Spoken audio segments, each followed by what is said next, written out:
You were also on duty? Yes, ma'am. Are you supposed to be having sex on duty? No, neither are the other officers that have... It was a bold claim. Is this funny? No, it's not. It's very serious. The former officer was convicted of serial rape last February, but turns out sexual misconduct was happening long before then. This pattern of conduct was going on before we got the complaint that opened up the investigation. But once we had that complaint, I think we pulled out all the stops. But it was already too late for 5 of the women, who are now suing the city.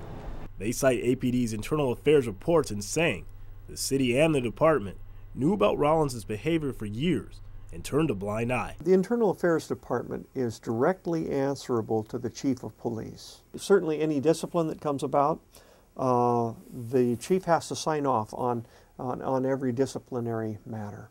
Rob Hune was the police chief back then. According to the latest court documents on the Internal Affairs report, mayoral candidate Paul Honeman, who was a police lieutenant at the time, witnessed Rollins having sex while on duty back in August of 2005, 4 years before he was arrested for sexual assault. Contrary to what was reported, I did not walk away.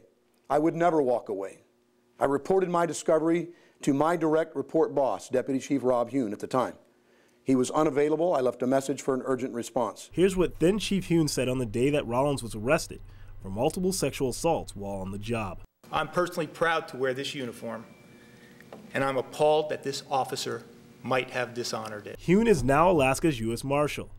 We called Hune multiple times to ask about his knowledge of Rollins or any other officers having sex on the job.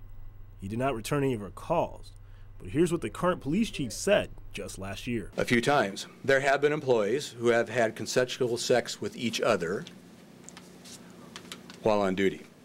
These people have been disciplined. There have been a few employees who have had on-duty consensual sex with members of the public. The few who didn't lose their jobs outright were punished severely. Now APD has a policy which says that you are not to have sexual relations while on duty. But does that policy change the culture within 3 years? People understand it because it's clearly enunciated that that will not be tolerated on duty. They're now asking the public to trust that policy is being observed.